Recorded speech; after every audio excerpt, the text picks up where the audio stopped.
Hi everyone, I'm Mike Banser, and I've been a life member of the NSS for since 1985. And I'm going to be doing a summary of all the projects that I've been working on in the last 3 years of cave formation repairs and restoration. So it started out in Black Cave, was my first piece. And so it's a stalagmite that was broken. We're not sure how long ago it was. So I was asked to do the repair on this. So what we have to do is set up a work area and then prepare the formation by cleaning it off, marking it, and drilling a stainless steel pinhole to apply a stainless steel pin, which gives the formation rigidity. And then drilling the holes on both sides, cleaning them out, and then mixing the epoxy, a 4-to-1 mixture, and then applying the epoxy. And you can see the stainless steel pin in that formation. And then the upper and lower pieces were joined. And so that's what the formation in the center looks like when it's done. So the process involves too of being able to identify where the pieces go. So in this case, we found a broken broomstick stalagmite that was 70 inches tall, broken in 2 places. So notice on the bottom, there's a horizontal piece laying there. That goes with a vertical piece that's slanted. So the workspace was set up. There's the 2 pieces. So then it requires drilling the pieces. So this was difficult because it was flowstone encased around the base of the stalagmite. So it had a narrow base and a very tall, large upper piece, like a baseball bat shape. So here it was once again putting a 5/16 inch stainless steel pin in. Drilling upper piece was tough because it was taller than me. So here we are applying the epoxy. So this is a 4-to-1 mixture of epoxy to hardener. And so this is a product called Buehler Epoxy Cure that's approved by Jim Avell Worker. And it's colorless and odorless and does a very good job bonding the pieces together. And I've used it throughout all the rest of my projects. And here we joined both upper and lower pieces with the pin inside and lashed it to another stalagmite to let it cure for a few weeks. And this piece here was another one not far away, and it was broken into 3 pieces. And so here's applying the epoxy, and I couldn't put a stainless steel pin in this because it had an old rusty nail from a previous repair, and I heard that it was a Elmer's glue that was used. So it didn't work out with the glue, and it didn't work out with the rusty pin. And putting the pieces together. And then finally, that's the completed piece. It's 48 inches tall. Worked out very well. And so we were very happy with that one. So this another formation just up the trail from there. It was another one that had a rusty stainless steel, rusty nail that we had to reuse the new epoxy after cleaning off the old. And that's after it was complete. And so in Hidden Cave was another challenge. It was a 5-piece break on a stalagmite that Aaron Stockton told me about and showed me. And so we ended up having to set up the workspace and then drill the pinholes in 3 of the big pieces and put a stainless steel pin inside. And so we went this far. The last piece is the one on the right on the bottom, which was, it was too unstable while the epoxy was still wet. So we had to wait till we came back to another trip.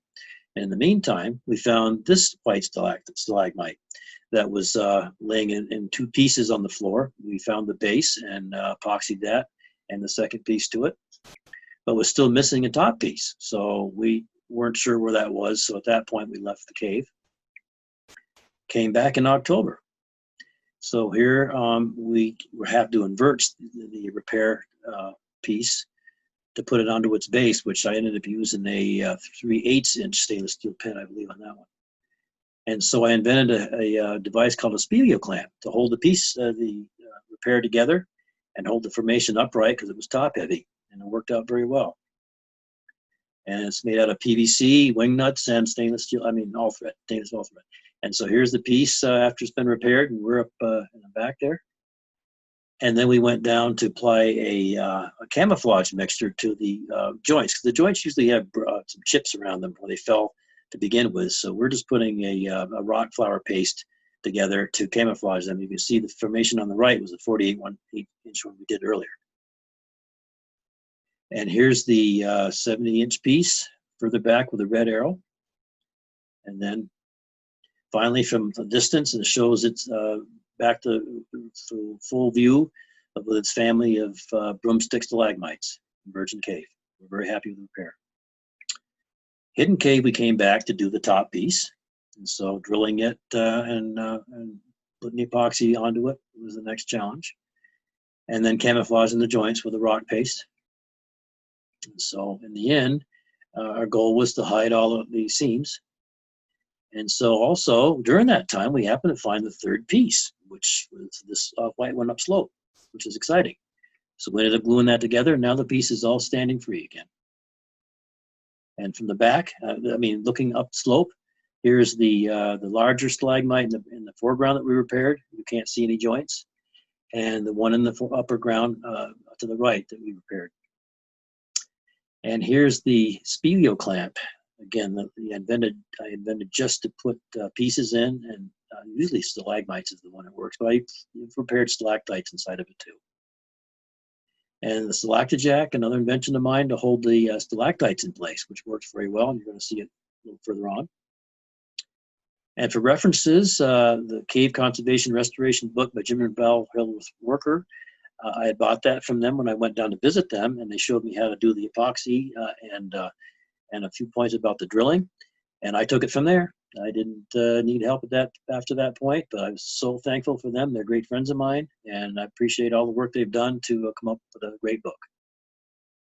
Here's the participants that we did the previous repairs with. We thank them very much for all their help. Okay, now I'm going to talk about formation repairs in Cottonwood Cave and Carlsbad Caverns Big Room and Little Manhole. Here is a modified stalactijack that I came up with to do the curtain repair that we're going to show you in a minute. And I made some spring-loaded stalactijacks, and so I don't have to use the all thread and nuts anymore. I can just pull these pieces down, and I came up with the idea by using some Home Depot compression springs and some PVC and some internal wood pieces that I turned on my lathe. And so it's very easy to put these in place now without using a wrench. And the other one was a horseshoe shape that had to provide a horizontal hold for a couple formations that you're going to see later on. A speleo rake that I invented for a Cottonwood Cave because the pool was so deep we had to pull at least 100 formations out of there. And another thing I invented called the speleo cup. This you can use on smaller formations with rubber bands to tension it and stainless steel clamps. And here's another speleo rake that I made that works on smaller formations. So Little Manhole, we worked on one formation that Janice Tucker had invited me to. Here's the entrance rappel and Minori's coming down into the cave. And here's the stub. And so you can see the soda straw that had been forming in it since the other piece had been broken away from it. And so we're drilling the broken piece now. And we save the dust, the rock flour, for using in our paste that we use to conceal the joints. And here's me drilling the upper piece and putting the two together. Notice how the bottom piece had dried out over the years, had been broken, and the upper piece is still wet. So we're putting on the epoxy and joining the two pieces. Again, you can see the contrast in colors right there, with one being really dry. But after we had applied the jack and came back the next day, water had started to drip down on that side here. So we're confident it's going to wet the whole piece eventually. And that's the repaired piece. So from the other side. And so Carlsbad Caverns, the drapery formation. So it's 34 inches long and 18 pounds. And this was found during the broken speleothem inventory that we all participated in. And then Ellen Trotner had found this piece behind a drapery. Here's a broken piece. So here's Ellen next to the stalactijack after we did the gluing on the piece, the epoxy. And here's the piece completed without the stalactijack with the arrow. You can see the piece, and we're going to look at it from the distance. Now, this is what it looks like from the visitor trail.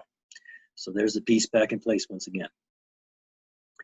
And then the big room, Rod Harrick had told me about this, that somebody had thrown a rock at this and broke it. It was 19 feet in the air where the base was.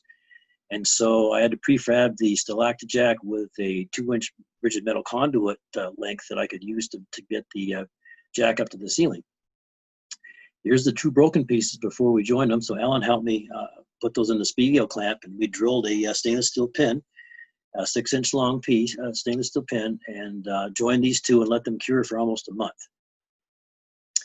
Came back, put the two pieces that were already repaired together. They're now bonded. And now we're going to join this piece with the ceiling. And drilling the stainless steel pinhole was, you can see that the stainless steel pins are in place, and Minori's mixing the epoxy. And I used this one on the side to keep it for more stable because it was so close to the trail. I didn't want anything to happen while it was curing. So this is me at the top of the ladder getting ready to put the repaired piece to its base. And that's what it looked like from the trail level. And then from above, looking down after the stalactijack was in place. And this is the repaired piece. So this is on the ladder. Todd Roberts took these photos, and I took a picture of that piece that's been repaired, and you can see how delicate it was next to it. We had a very fragile formation, the stalactite that was lucky we didn't have to come in contact with it, and now both pieces are back there for visitors to see. Cottonwood Cave, now we're working on a project now to this date. The last trip in there was June 6th. And thanks to Aaron Stockton for inviting me to do these repairs. And so he had previously named them with flagging tape. And it was kind of cute because we could, corresponding broken pieces were matched up with the ceiling and had their same name. It was a very clever idea because it added some humor and a little bit of ease to find them. And so here's Foz Trotner and I drilling a formation for a stainless steel pin. And this one is called Bart. So there's the stub in the ceiling. This is the Bart piece laying there ready to be fixed next to Alan. And me drilling the hole for the stainless steel pin. Here the Bart is in the short stalactijack right there at the arrow point. And this is Bart hanging free once again. This is over a period of about a month. And this is the congested area that was there that was just tight to work around in. But this, we were working on a formation there called Curly. So measuring the pieces was, we had to measure for the stalactijack and the distance from the ceiling. And we had a stalagmite that during the weekend of Mike Queen's funeral, we were working in there. So we named this formation Michael after Mike Queen. And I'm drilling a stainless steel pinhole here for a 3/8-inch stainless steel pin. There's the pin. Here's the formation completed. There was 3 breaks, and actually, I'm sorry, it was 2 breaks, and the stainless steel holding them together, and it's right next to the trail. Here's a lion's tail formation that was broken. Here's me drilling the base in the ceiling. The stalactijack holding the piece repaired, and the piece hanging free at the end of the arrow point. A coke table that had been repaired, and we're just going to camouflage it. So Alan's got some powder, putting it on the cracks. There's the piece, the cracks gone. And this is Foz holding a piece of Curly, which we ended up drilling a stainless steel pin for that.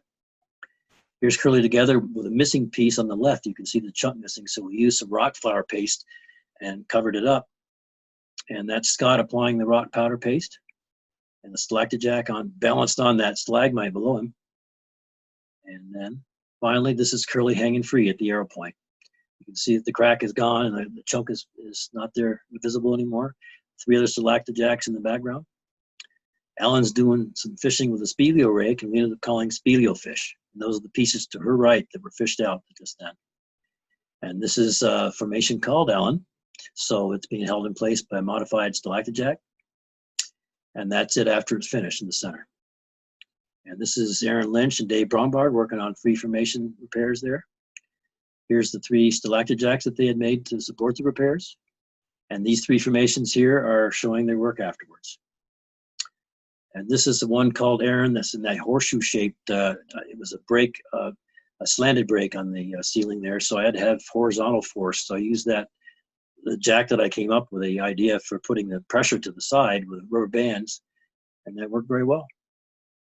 There's the formation after the jack's gone. That one in the center is the Aaron. It's got a stainless steel pin inside of it, a 1/4 inch, 2-inch long stainless steel pin.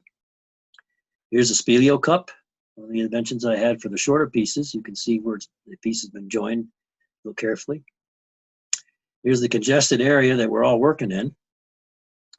And this is a big formation called Lenny that we use the speleo clamp to hold in place while we glued the 3 or 4 broken pieces in the center. And this is Dwayne and Alan preparing it and epoxying the ceiling. You can see, if you look really carefully, the break in the middle of the formation where it's been repaired. Stalactijack's holding Lenny in place. About a month later, I removed the Stalactijack, and there's Lenny once again hanging free. And this is Kyle working, I think it was with Dwayne, on looking for a base for this formation.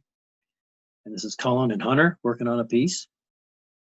And here's where our coke table we located was that we were going to drill the pinhole for. There's a 3/8 inch stainless steel pin, 8 inches long, that we put in. Foz is putting the formation in place. And there it is after been repaired. And this is Stephanie and Michael worked on this repair that they had done with the Stalactijack to the right. And this is Colin and Max. So they fished out a formation out of the pool. And I ended up calling it Pepper on another trip and putting a stainless steel pin on this one, and that's now standing right behind where Colin is. This is Gabe with some formation repairs we had done that day. And here's Ferg with Angelina holding the tape. Ferg without the Stalactijack. And Andy and Angelina are pointing at the repair. And here's a 3 formation break that I used speleo cups on.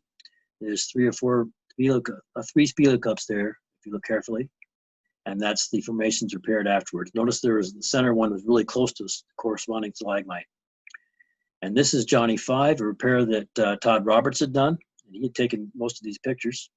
So he joined these with rubber bands, which worked very well. And he came up with this brilliant idea of putting pictures of the stubs to a piece of paper to hold up to the ceiling to match. And so he found this match because of his this clever idea here. So Johnny 5 has been crossed off, located, and now this is Johnny 5 at the end of the arrow after it had been located, and that's Minori setting up another Stalactijack. Here's how he used that paper, photo paper with these different formations photographed to match them up. It's real easy this way to hold the paper versus holding the formation. And this is before he took a picture of these after he numbered them. This is a great device he came up with that hitches to his camera, so it's got a ruler and a counter, so we can mark each formation he takes a picture of, and then it keeps them the same distance from the camera. A very clever idea, Todd. Good job. Minori and I working on a formation that we found the pieces, 5 pieces of a big long stalactite over another pile, so we're putting them together in the speleo clamp there, drilling for the holes. And here you can see the stainless steel pins, and we're putting them together just to pre-fit before we epoxied them. And this is the finished formation after the joints were covered with some of that rock floor paste that we came up with. Very tall formation. Now we just have to locate in the ceiling where it goes. And this is during the COVID time, so you see we're all wearing masks. So they're doing a repair right there. And this is me as scale against the several different Stalactijacks in this area. And I want to thank all of these folks that helped out in these projects over the time here. Great effort by everybody, a lot of trips. It's almost 400 hours worth of volunteer time so far in Cottonwood Cave itself. So thank everybody. Now we're going to talk about work at Lechuguilla Cave, the restoration project. And this is a trip I was asked to lead back last year. And so we've got a lot of trips. We had 4 different trips, and then 2 that were canceled this year because of the COVID. And so we started working at the Liberty Bell area and going from that point down to Boulder Falls, Colorado Room, and down to Glacier Bay, and finally down by the Rift, down by Sugarlands area. Here's some before and after pictures that Todd Roberts had taken. We thank him dearly for that because he's done a wonderful job doing these. Before and after. Before and after. There's Minori working on wooden lettuce area. Sam Bensenhaber, Scott Christensen, the sprayer that we came up with this idea for these spray bottles. You can pump them up and have pressurized spray to blast the water out of the little small areas like brimstone dams and stuff. And we're using water from the A6 pool at Aaron's request. So here's Aria and Sam. We're pouring the muddy water into a container to take out of the cave. And this is Todd Minori working on wooden lettuce. And this is the fresh water from the A6 pool in the first couple of trips we took to put in the spray bottles, the sprayers. And then the July trip. This is Brandon from Canada, who came all the way down from Canada for this trip. Scott's working in the Colorado room at the Flowstone area. Minori's working in the Cave Pearl area. And this is me next to the Darren drum, which Aaron and Aria came up with a beautiful idea to capture dripping water to use as cave water for the sprayers. And so this is Todd working. And this is Erin Lynch with a bag of silicon-descent beads that she found in the trail, and then also some other trash she'd been collecting. And before and after shots of the spray bottle.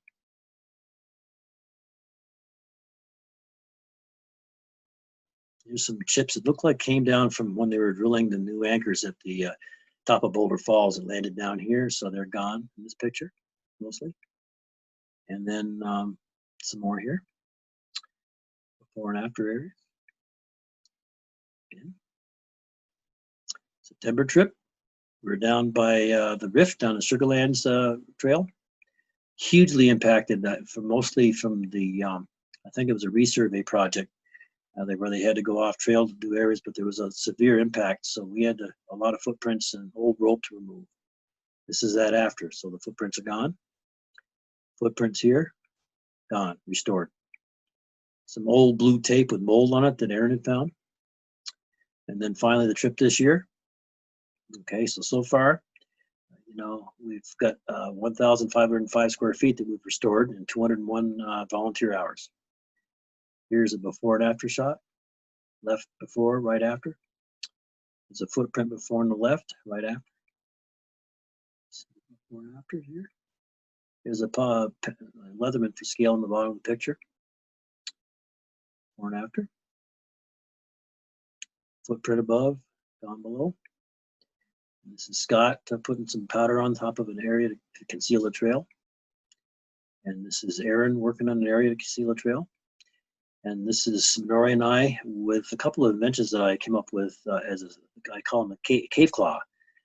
They have wires sticking out of them, so you use them as rakes and dry dirt. And this is Lois doing some restoration right near Glacier Bay. And so I want to thank everybody that helped out on these projects, and continuing in process, we'll be going along, and to the Park Service, the Forest Service, and the BLM folks for allowing us to come and work in their areas. And we thank everyone. I'm very, very grateful for all their help and camaraderie. And if you need more information, there's my contact email. And I'd be glad to talk to anybody and let them know how we did all this and provide pointers on how building the stalactite jack, speedo clamp, and the speedo cup and so forth.